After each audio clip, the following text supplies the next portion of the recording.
Olá, eu sou a professora Daniele Higerman, eu sou doutora em Direito, eu sou mestra em Direito também, especialista em Direito e Processo do Trabalho.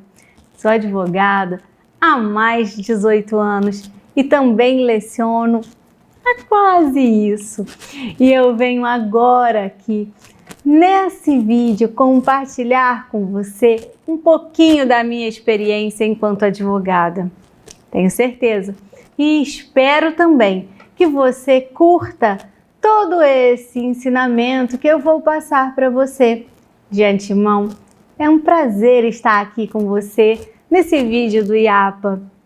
Vou pedir já para você se inscrever aqui no canal, deixar o seu like no final e, obviamente, fazer os seus apontamentos. Todo esse material te pertence, ok? Bom, gente, quando eu comecei a advogar, eu fui uma das advogadas mais novas do Rio de Janeiro. Eu, de fato, tive que desenvolver um caminho para começar a atender os meus clientes. Por que eu estou dizendo isso para vocês, né? Porque, óbvio, se nós estamos falando de advocacia, nós temos que criar estratégias. E essas estratégias, elas acontecem de que maneira? Na forma em que você estabelece o seu contato com o cliente. Então, a primeira coisa que você deve pensar, como começar a advogar? Não é assim? Essa não é a sua preocupação?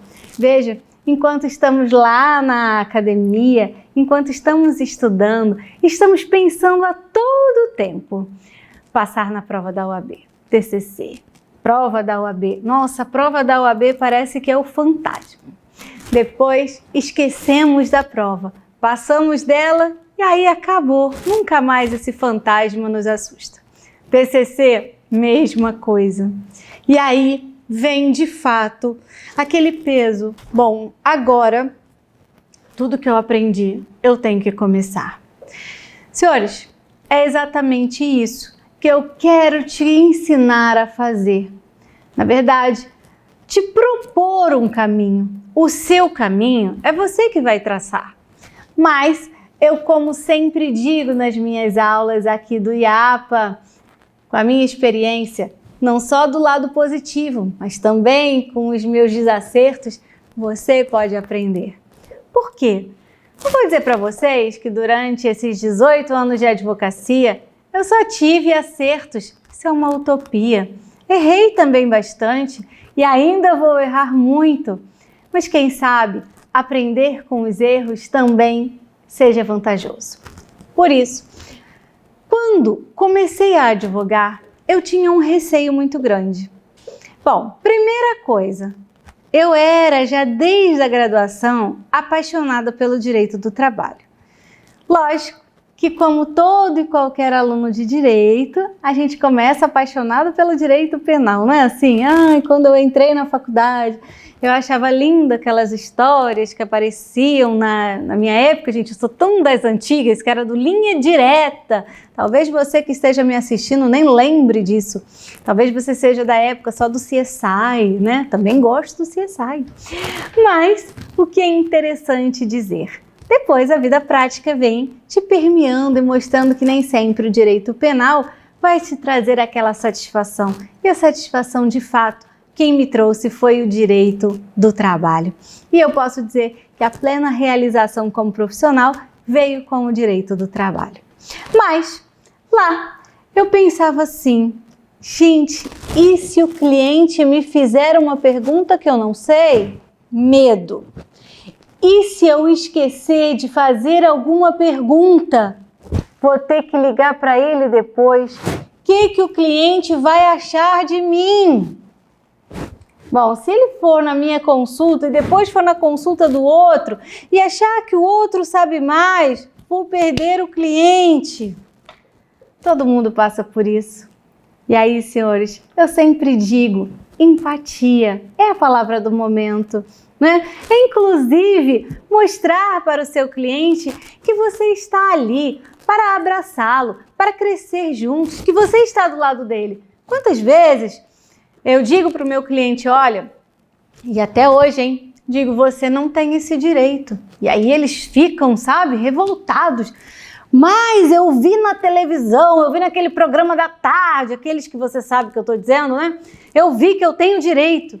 Eu digo, olha, com todo respeito ao colega lá do programa da tarde, o senhor não tem por conta disso, mostro o livro, abro a CLT, explico, faço como se eu estivesse dando uma aula para ele, mesmo assim ele fica chateado. Mas muitas das vezes eu quebro o cliente quando eu digo assim, olha, eu estou do seu lado, se o senhor ganhar eu também ganho, eu não tenho nenhum interesse em que o senhor perca. Por que é que eu estaria aqui explicando alguma coisa que fosse lhe prejudicar? Se o senhor vai ganhar dinheiro, eu também ganho. Afinal de contas, eu vou ganhar um percentual do que o senhor vai ganhar. E aí, o senhor, enquanto advogado que está me assistindo, ou a senhora, vão mostrar ao cliente, de fato, que ele se coloque a pensar sobre isso. E eu digo a vocês que é nesse up que você traz o cliente para si, né? Em que quando você faz o famoso baixa a bola, que eu aqui estou te mostrando o caminho certo, né? Inclusive, outra dica, nunca baixe seu preço, não negocie honorários. Daniele, que radical. Não. Você já entrou numa loja dessas famosas e eu não tenho problema nenhum em dizer as marcas, Vitor Hugo, Prada, Vivara, Agaster, e negociou preço? Não. Agora, se você vai numa feirinha da madrugada, que também é muito bom de comprar, vamos combinar. Você vai lá na feirinha da madrugada e certamente na tua cidade tem uma feirinha. Você chega lá para o vendedor e fala, olha, eu não tenho 55, faz por 50? O cara faz. Não estou dizendo que ele está errado ou que ele está certo, muito pelo contrário. É o nicho do mercado dele. É o nicho do mercado da Agaster, da Vitor Hugo, da Prada, da Dolce & Gabbana.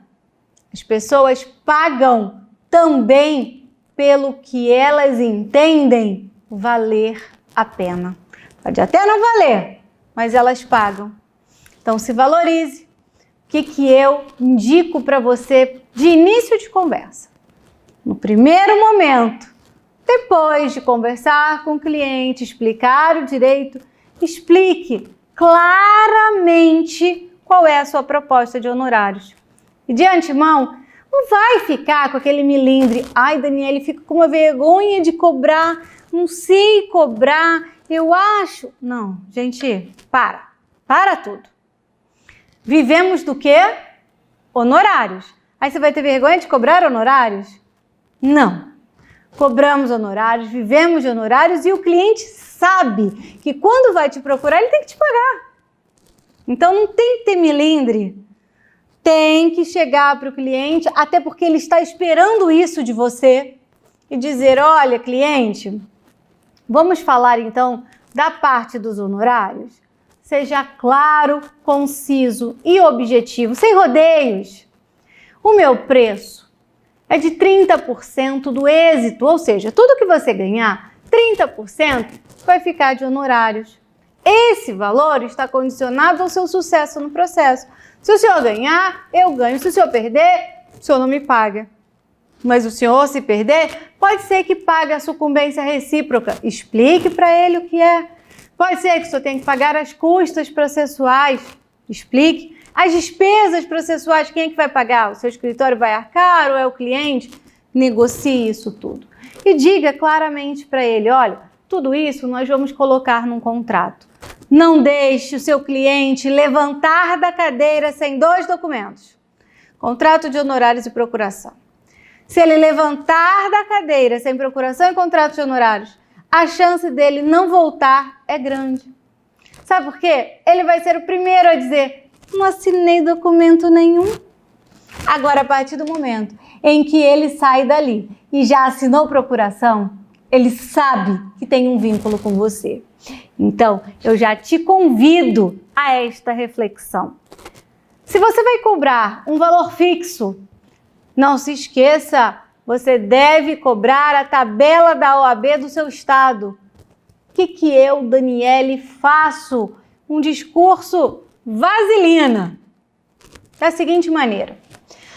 Cliente, olha, eu cobro o valor da tabela, ou às vezes 2 vezes o valor da tabela, ou 3 vezes o valor da tabela, ou 50 vezes o valor da tabela. Mas eu sempre uso a tabela como referência. Via de regra, o valor da tabela já é um valor razoável. Então eu digo, olha, eu cobro o valor da tabela que a OAB coloca. Eu não posso cobrar menos do que isso, porque se eu cobrar menos do que isso, eu posso ter uma infração disciplinar e posso perder a minha OAB. O cliente mesmo fala, não, doutora, que isso, né? Mas é bom que se diga isso para ele, porque se ele foi num outro colega e o colega cobrou menos, ele já sabe que o outro advogado cobrou indevidamente. Então você já esclarece, não precisa falar mal do outro advogado.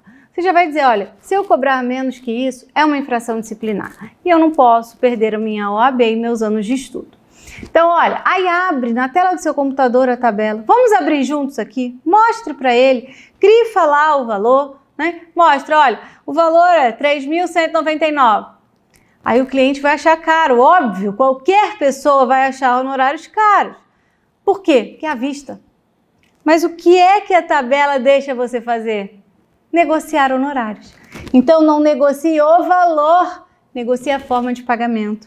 É assim que eu te indico. Então o que você deve fazer? Olha, eu não tenho como baixar o valor, como eu te expliquei. Mas a OAB me deixa negociar com o senhor a forma de pagamento. Como é que o senhor pode me pagar? Gente, nesse momento que você traz para o cliente, olha, como é que o senhor pode me pagar? Obviamente que você, se ele falar, não, só posso pagar em parcelas de R$1, não vai fazer isso. Mas você dá um conforto para o teu cliente. Então, olha como ele sai de uma situação desconfortável para uma situação confortável. Como é que o senhor pode me pagar? E às vezes ele vai falar assim, Daniele, eu vou te fazer uma proposta ruim. Aí você já vai esperar. Posso te pagar em 3 vezes? Gente, foi ótimo! Você vai dizer, claro, o senhor pode pagar em 3 vezes. Daniele, eu só posso pagar R$250 por mês. Tudo bem, não tem problema. Vamos fazer um contrato? Todo mês, o senhor me diz o dia que o senhor pode pagar, eu vou lhe dar o número da minha conta e aí nesse dia o senhor paga e me manda o recibo? Pronto. Eu vou dizer a vocês que essa questão do parcelamento para quem está começando é muito bom. E até para quem já começou. Porque se você tem um número alto de pessoas pagando parcelas, você passa a ter um salário fixo. E a minha experiência desses 18 anos, eu posso dizer a vocês que as pessoas mais simples, as pessoas com parcos recursos, são as mais fiéis no pagamento. Geralmente, não atrasam. É impressionante, é até uma gracinha, né? Muitas das vezes pagam antes.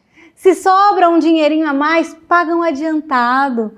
Por quê? Porque tem orgulho em pagar. Sabe aquela coisa assim, diferente daquele que já tem muito dinheiro e deixa por último o advogado? Não, ele junta o dinheiro, ele vai lá e honra a obrigação. Que é muito prazeroso.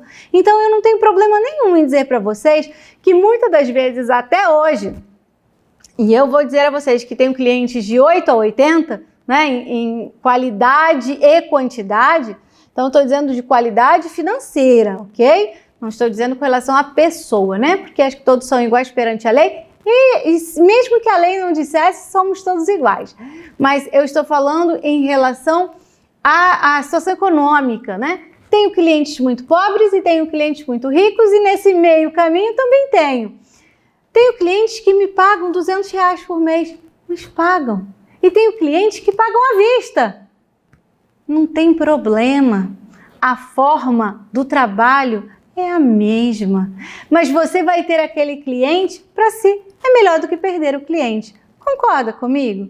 Então, dê esta segurança para o teu cliente, né? Então, você vai ter aquele valor justo dos seus honorários. Ele vai te valorizar. Ele vai. Porque veja só, muitas das vezes, as pessoas vão comprar uma bolsa da Vitor Hugo, vão comprar um relógio da Prada, vão comprar uma BMW, vão comprar por conta do produto. Por conta do produto, né? Então a pessoa vai dizer, olha, vou comprar um celular iPhone, vou comprar um Galaxy, porque são os melhores. Eu vou procurar aquele advogado porque ele é o melhor. Ah, mas ele é caro. Sim, ele é caro, mas ele vale a pena?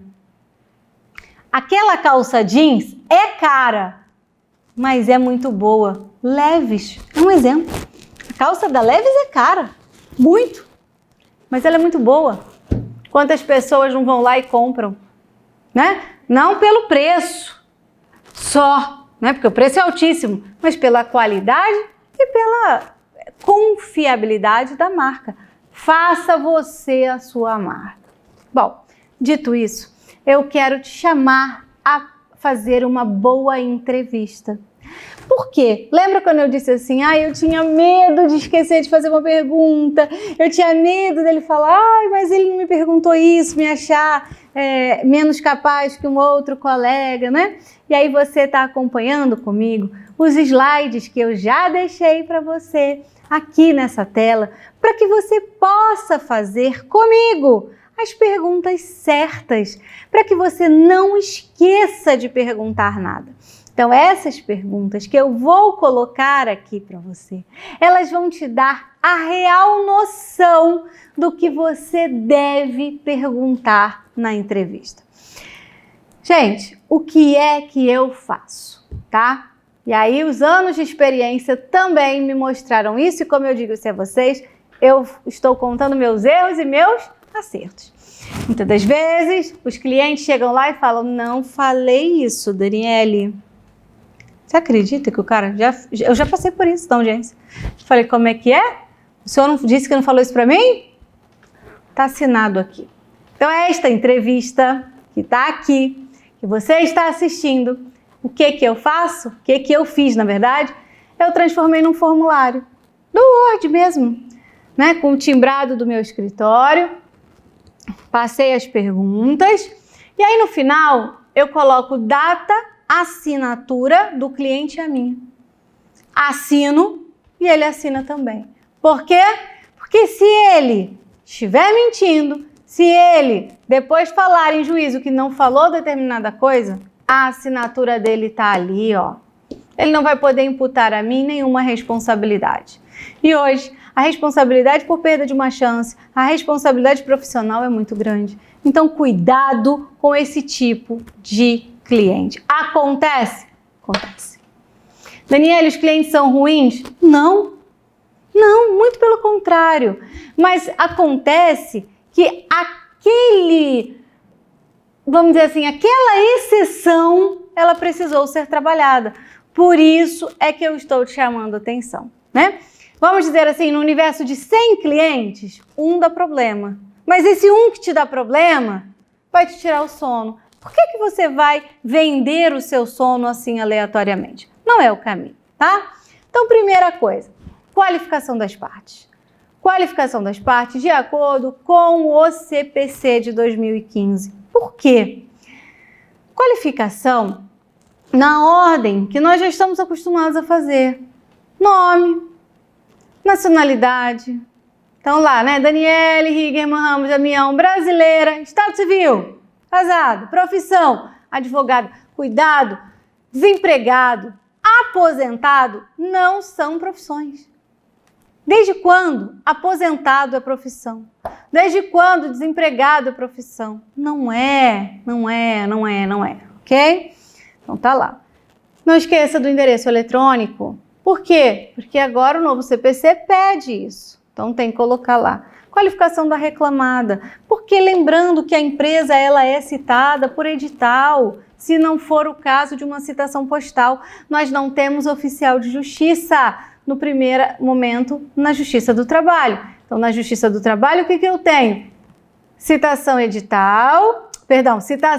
postal e, em seguida, a citação edital. Não tem oficial de justiça. Eu só vou ter a citação por oficial de justiça lá na execução. Então, eu preciso ter o endereço correto, para que o AR, aviso de recebimento, chegue no local correto. Porque se eu for para uma citação por edital e depois ficar comprovado que esse endereço não era o correto, o juiz pode aplicar uma litigância de má-fé e pode, inclusive, fazer todo aquele caminho ser anulado, se entender que o endereço estava incompleto ou incorreto, certo? Letra B, último local da prestação de serviços. Então, último local da prestação de serviços, por quê? Porque este será o foro de competência. Então, eu vou precisar saber onde é que eu vou propor o processo. Artigo 651 da CLT vai dizer, como regra geral, último local da prestação de serviços. Tem um artigo meu publicado, você vai achar ele facilmente no Google Acadêmico, onde eu escrevi com o professor Lorival. Esse artigo foi publicado, inclusive, na Escola da Magistratura. Veja, os magistrados aprovaram este artigo, aonde nós trabalhamos a mitigação, ou seja, a ampliação da competência na Justiça do Trabalho. Casos em, por exemplo, muito comum aqui no interior de São Paulo e na capital de São Paulo também, aonde pessoas vão lá no Norte e Nordeste, recrutam empregados, trazem para o interior de São Paulo, depois dispensam. E aí essas pessoas voltam lá para o Pará, Amapá, Maranhão, Amazonas, Ceará, Rio Grande do Norte, na certeza de que elas não vão ajuizar a reclamação trabalhista, porque elas não vão voltar aqui para o interior de São Paulo para fazer isso. E aí, esta tese construída também com o professor Lorival, que foi meu orientador no mestrado, foi participante da banca no meu doutorado, mostramos que é possível propor a ação também, uma analogia no Código de Defesa do Consumidor, de uma forma a privilegiar o foro que facilitar a defesa do empregado. É uma tese, mas pode te ajudar numa eventual propositura de ação fora da regra do 651. Datas de admissão, demissão, se teve alteração de função e se teve acúmulo de função. Gente, cuidado com essa questão do acúmulo de função, porque o acúmulo de função é apenas se, por exemplo, um funcionário foi dispensado e aí o funcionário que ficou passou a receber também a função daquele que foi dispensado. Porque tem casos em que os juízes não admitem o acúmulo de função. Quer ver casos em que eu perdi o acúmulo de função? Motorista particular do chefe da empresa que, enquanto não estava dirigindo, fazia a atividade de office boy. Então, requereu acúmulo de função. O juiz não deu, porque entendeu o magistrado que enquanto o motorista estava ali, ocioso, ele poderia colaborar, porque o empregador não estava obrigado a remunerar alguém ocioso. Então, veja, são coisas diferentes. Teve um outro caso também que o juiz reconheceu que a pessoa fazia duas funções. Por exemplo, a pessoa era encarregado de produção e operador de empilhadeira. Ele reconheceu que a pessoa fazia as duas coisas, mas enquanto era encarregado e ficava ocioso, operava empilhadeira. Então, não seria acúmulo de função, porque enquanto estava ocioso de uma atividade, estava fazendo a outra. Recorri, o recurso ainda não foi julgado, mas em primeira instância foi julgado improcedente. Salário e remuneração. Lembrando que remuneração, nós vamos ter aquelas outras parcelas de natureza indenizatória, né? Se a pessoa recebia salário in natura, se tinha benefícios, como se deu a dispensa, foi mandado embora, foi justa causa, pediu demissão, assinou a demissão, foi homologada, lembrando que agora a homologação não é mais obrigatória, não é? A homologação não precisa mais acontecer. O empregado, quando foi dispensado, estava doente, foi dispensa discriminatória, lembrando que portadores de HIV, portadores de doença que suscitem um preconceito ou um estigma, por si só, o dano já é, a discriminação, ela já é considerada, por si só já é presumida, então vai caber reintegração, né? Foi dispensado doente, a doença é do trabalho, Doença profissional? Então, como é que isso vai operar? Foi acidentado? O contrato está suspenso por conta do auxílio previdenciário ou não? Qual era a sua função? Trabalhava em quê? Fazia o quê? Ele era professor. Por que eu estou dizendo isso? Porque nós tivemos um julgado muito interessante, admitindo que um professor de direito tributário pudesse ganhar mais do que um professor de direito penal. Sabia disso? Por quê? Porque é muito mais difícil ter um professor de direito tributário do que de direito penal. No mercado, a quantidade de professores de direito tributário é bem menor do que de direito penal. Então, admitiu o tribunal aí do Rio de Janeiro que o professor de direito tributário poderia ganhar mais. Por isso que a gente tem sempre que ter detalhadamente a função do empregado. Qual era a sua jornada? Jornada é quantidade de horas. E horário é hora relógio, né? Como era feita a marcação do ponto? Tinha ponto? Tinha intervalo? Como é que era esse intervalo? Usufruía do intervalo integralmente? Se não usufruía do intervalo, fazia suas alimentações em que lugar? Tinha rádio, né? Então aquele rádio que os porteiros usam, né? Segurança usa, podia desligar o rádio enquanto estava no intervalo? Se não desliga o rádio, aquele intervalo é considerado não realizado. Trabalhava sábado, domingo, feriado. Tinha compensação? Não tinha compensação? O FGTS está depositado? Para facilitar, solicite o extrato. Para facilitar. Mas, lembrando que o ônus de provar o FGTS mudou, não é mais do empregado, é do empregador. Seria bom se você tivesse o extrato, mas se não tiver acesso ao extrato, o ônus de fazer a prova do FGTS depositado é do empregador, mas peça, lembre-se da sucumbência recíproca. Para fazer a conta do FGTS, para você ter uma ideia, tem que ter um salário do empregado por ano, né? Considerando que a conta se faz 8% por mês, não é? Então, 8% por mês, são 13 salários por conta do 13º, né? 12 meses mais o 13º. Então, são 13 salários. 8 vezes 13 dá 104. 104%, equivalente a um salário e mais 0,4, vai entrar aí a correção monetária. Então, é o que nós falamos de um salário por ano. Se o empregado recebe R$3.000 e ele trabalha 5 anos, a gente vai multiplicar 3 vezes 5, ele tem que ter pelo menos 15.000 no fundo de garantia. Sofreu assédio moral? Sofreu assédio sexual? Por parte de quem? Noticiou isso para o seu chefe? A empresa fez alguma coisa? A empresa não foi comunicada? Isso foi gravado? Tem prova? Tem WhatsApp? Tem mensagens de celular? Tem e-mails? Isso tudo pode ser utilizado como meio de prova. Tirou férias? Tem férias vencidas? 13º está em dia? Como era o percurso? Cabe horas em itinerary? Aí você vai dizer, Daniele, mas as horas de percurso e as horas em itinerary acabaram com a reforma. Sim, mas nós estamos no ano de 2020. Lembrando que eu ainda tenho a prescrição quinquenal. Eu não posso reclamar 5 anos para trás. A reforma é de 2017. Então, se eu entrar hoje com processo em 2020, vai retroagir a 2015. De 2015 a 2017, valia a hora de percurso. Então, eu posso reclamar 2 anos de horas em itinerary. O trabalho era insalubre? Era periculoso? Era penoso? Insalubridade, risco à saúde. Periculoso, risco de morte. Penoso, aquele trabalho digno de pena. A questão da penosidade não está regulamentada, a não ser que conste em norma coletiva.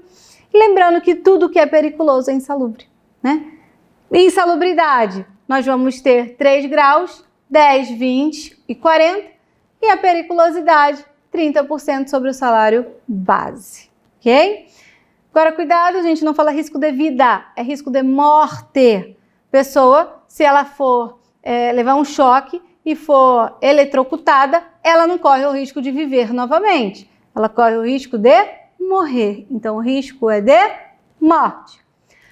pessoa está vinculada ao sindicato? Qual? Por quê? Porque isso já te ajuda a achar a convenção coletiva.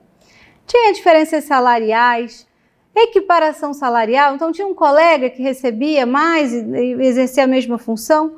Olhe lá se cabe equiparação salarial, né? Não esqueça que na inicial você tem que fazer constar o nome do paradigma. Não precisa ser o nome todo, mas tem que indicar o nome do paradigma. Sofria algum desconto? Qual? Recebeu o acerto? Não adianta você falar recebeu o TRCT. TRCT é o termo de rescisão do contrato de trabalho. O empregado, muitas das vezes, não sabe o que é o TRCT. Ele vai entender como acerto. Então, saiba falar no linguajar do empregado, né? Diga para ele, olha, você recebeu o acerto quando? Em que data? Lembrando da multa do 477, parágrafo 8º, né? Se não receber no prazo, vai ter direito a receber com multa. Recebeu o seguro-desemprego? Se não recebeu o seguro-desemprego, não recebeu por quê? Então, neste caso, recomendo que junte a carteira de trabalho. Agora, sendo o digital, mais fácil ainda. Bom, gente, só a partir de então é que você deve partir para as demais peculiaridades do processo, né? Aí você vai verificar quem são as testemunhas, se de fato elas vão depor. Porque na hora de entrar com o processo, as testemunhas sempre dizem que vão. Converse com elas antes, né? Não dependa do seu processo apenas da prova testemunhal. Cerque-se de todos os caminhos primeiro, né? Como é que você pretende fazer essas provas? Pense nas suas estratégias. Bom, eu espero ter ajudado você a realizar uma ótima entrevista com o seu cliente. Com isso, eu encerro a nossa aula de hoje, dizendo para você que acompanhe o nosso canal aqui no IAPA, faça a sua inscrição aqui no canal, dê o seu like no vídeo, acompanhe também o nosso curso de Direito do Trabalho. Um grande abraço, tchau, tchau!